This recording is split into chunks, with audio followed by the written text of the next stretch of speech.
How's it going, guys? Today I'm going to be teaching the solo to Ladies Night in Buffalo, played by Steve Vai on the Eatman Smile album. I've been going through a real Vai revisit at the moment, largely thanks to the fact that I've recently obtained a ToneX One Plus, the new little mini pedal from IK Multimedia and ToneX. This video isn't sponsored by them in any way, but I happened to find a preset in there which is just Vai.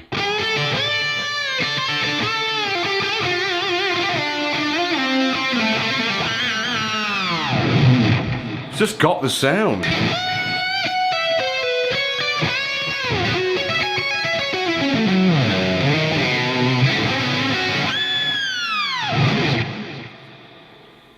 That's why I'm on a Vai revisit. I have no idea what it's modeling, so forgive me, I can't answer any questions on that because I simply don't know the answer. But it's perfect. It's got the right amount of delay, it's got the right amount of reverb, it's got that really compressed harmonic thing that his stuff does, and it's just fantastic. So I've been revisiting all of that, and a lot of you have wanted lessons on Steve Vai's stuff. So today's going to be Ladies Night in Buffalo, and what I'll cover next, you'll have to find out, so hit subscribe. Here is an isolated version of the Ladies Night in Buffalo solo, just to prove I am human.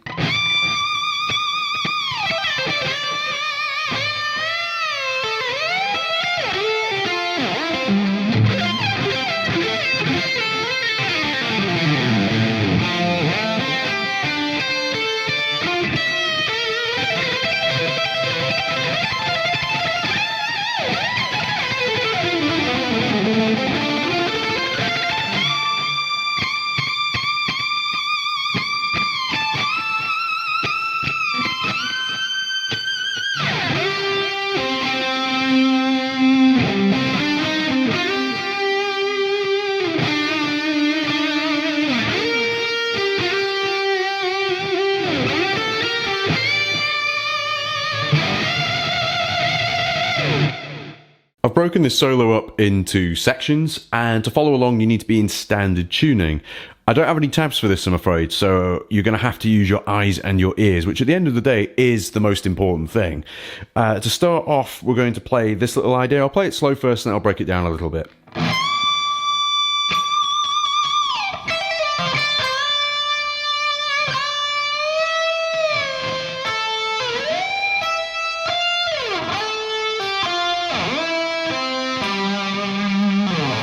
Okay, now what you've got here is on the 20th fret, a full step bend, hit it again, slide away, then you've got 12 and 15 on the high E, and then slide down to 10. 13 on the B, back to 10 on the high E, then we're going to bend up 13 on the B again. You've got to have some real control there, because watch what's going to happen.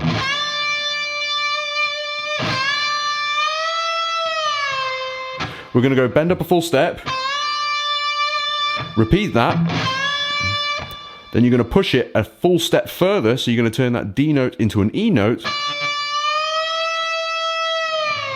then let it down to a C, which is pretty tricky to do. If you want to, if you've got a Floyd here, you can pull up that bent pitch up to an E with the bar, which actually I think is what Vai does in the original. But I tend to find I've got more control, and I think you will too if you have the confidence to push up just that little bit further with your fingers rather than using a bar. But you are going to need the bar, so keep hold of it. So what you're going to do is come out of that bend. You're going to pull off to 10, hammer on to 13, and slide up to 20 there. But in doing so, you're going to slide and push the bar down. So you end up coming up on that G note there. Pull off to 17, then down on 18. That's hammer-ons and pull-off technique there. If you pick it, you'll kill the flow and the tone of it. So slide away. And then we've got this little melody here. Keep hold of the bar because you're going to need it again, but I'm going to teach this brief section without the bar.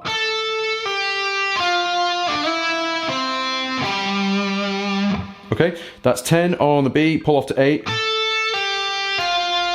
Hammer on from nowhere on to 10 of the G.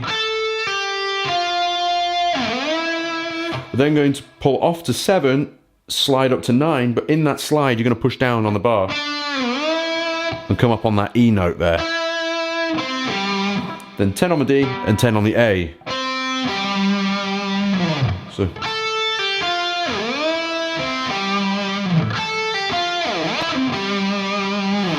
get the idea of the timing, you've got the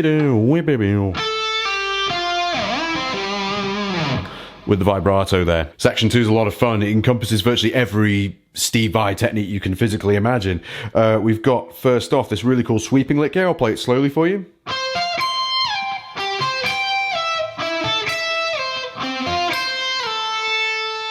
Really simple to do. I'm on the G string here, 17th fret, B string here, 18, little finger on the 20th fret there. If you follow my little finger, you'll be able to get this lick really quickly because all it swings on is where it slides to. I'm just brushing through the strings, 3 downstrokes, then we slide down to 15. Repeat the sweep again, slide down to 12. Repeat the sweep again, slide down to 8. So repeat the sweep again, slide down to 5. Now, keeping that note sustained, we're going to go into a legato run here. And just so it doesn't get all muffled here, because legato is a nightmare when played slowly, we all know it. We're going to slide back up to 8 here, and we're going to play these notes here. Watch closely.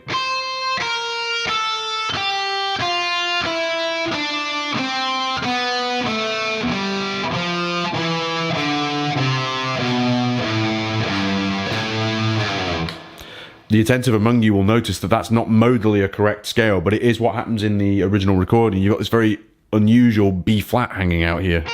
But what you've got into here in terms of fret numbers is on the high E, you've got 8, 6, 5, same on the B string. On the G string, you've got 7, 5, 4. Then on the D, A, and low E, you've got 7, 5, 3. Then 5. Slide away. Coming out of that legato run, you've got this really weird lick that happens, and finger choice is a really important part of this lick here. I'm going to play it slowly for you.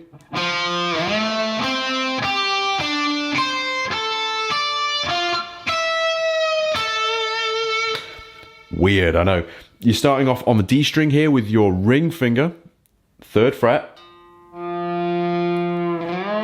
And with the bar, you're going to slide up to 7 and dip the bar down. 5 on the G there with your index finger. Ring finger on the 8th fret of the B string there. Index finger on the G string, 7th fret. You've then got, with the middle finger, you're going to 8 on the high E. And then with the ring finger, you're going to do a finger roll. You're going to go 10 on the B and then 10 on the high E. So far.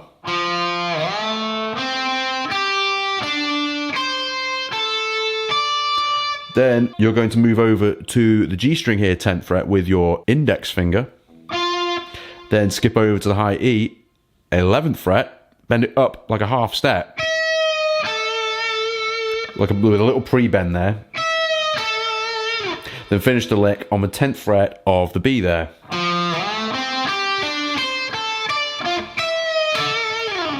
Weird lick, but really cool. One more time.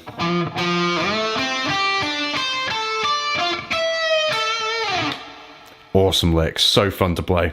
This next section, despite it being played incredibly quickly, you could argue is one of the more relaxing sections because it's just repetitive licks. Essential Steve Vai repetitive licks if you want to learn these sorts of things. If you want to tackle solos like Tender Surrender, Whispering a Prayer, you name it, it is everywhere, this kind of pattern in Steve's playing. And what you've got here on the high E's, 15 and 12, then 13, 12, 13 on the B, and he plays this 4 times.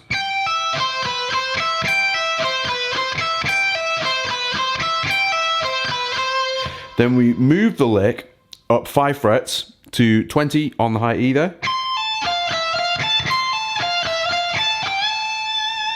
Play it twice there, and then we have this little bend here on the 20th of the B, bent up a whole step.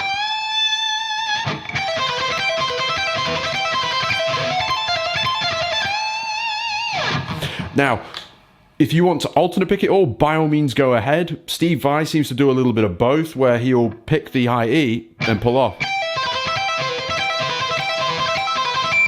So there's a little bit of everything going on there. Go with what feels the most relaxing. The main thing is that the notes come out exactly the way you like them. This next section of the solos is really difficult to do, but very simple to play. Does that make sense? What you've got is the same pattern repeating. That's the simple part of it. The technical part of it, which is really difficult, is you're teleporting across the neck pretty much. So just to play it slowly.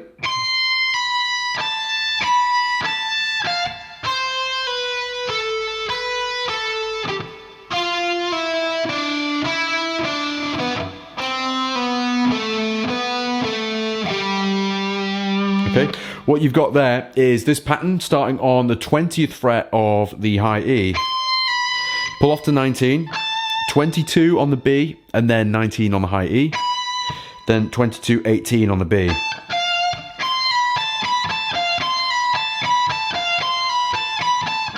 Turn it into an exercise so you can get it under your fingers.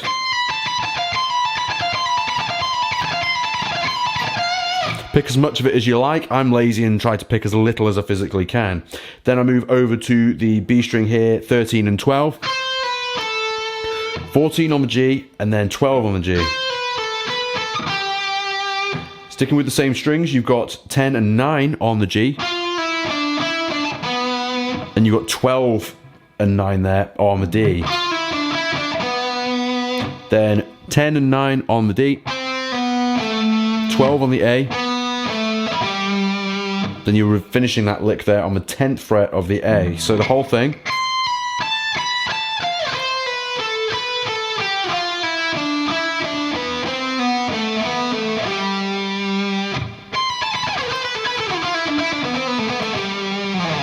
Really tricky lick, but once you get there, it flows into the next section, which is lovely. It's all alternate picked.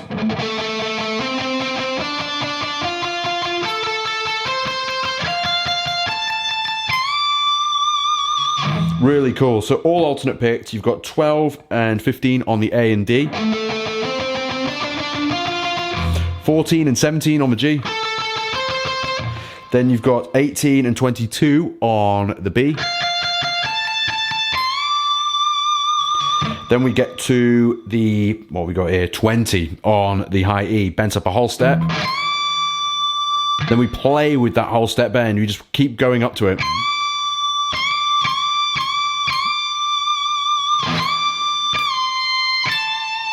Let it down. Then we go to, for a split second, you've got the 17th fret on the high E. Then we go back up the neck to the 22nd fret, bend up a whole step.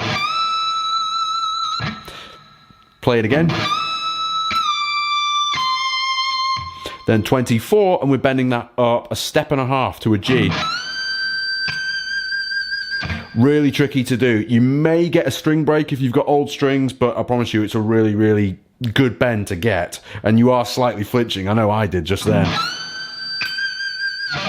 Last section now you'll be relieved to hear, and it's all smooth sailing right the way to the finish. Let me play it for you.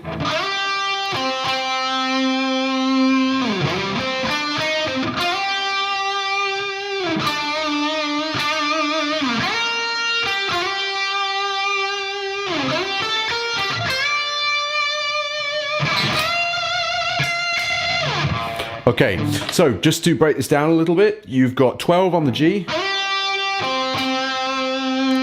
then 10 on the D. You play it twice and really play with the sustain of your guitar. Then you've got this really cool phrase that comes afterwards. It is 10 on the A and D. Play with a little finger roll there. 7 and 8 on the G. 10 on the D. We then play 10 on the G and then slide up to 12 and let it sustain. So slide away, and then you've got 7 on the G and you're playing with half step bends. It's really fun. So let me play it again. When you play it that second time, you add more vibrato. It's a bit more vigorous. Then we go to the B string, 11th fret. So 11 on the B, 12 on the G, 10 on the G, and then slide up to 12. Slide away, and you've got this really cool phrase. Sorry. Same notes again. Instead, this time you're starting on the G 12, 10 and 11 on the B, back to G again 12, and then bend up 13 on the B a full step.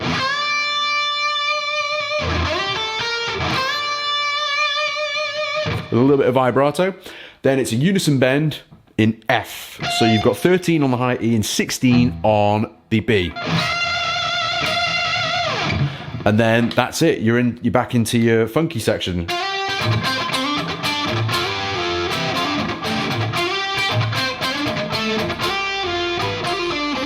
Whatever you like to do. What a great solo. Definitely take parts of that and add them into your playing. Thank you very much for watching this video. I hope you've liked what you've seen. If you enjoyed it, please make sure you hit the like on the video and subscribe if you really love me. That'd be great. And I'll see you again in the next video. Bye-bye. Thanks.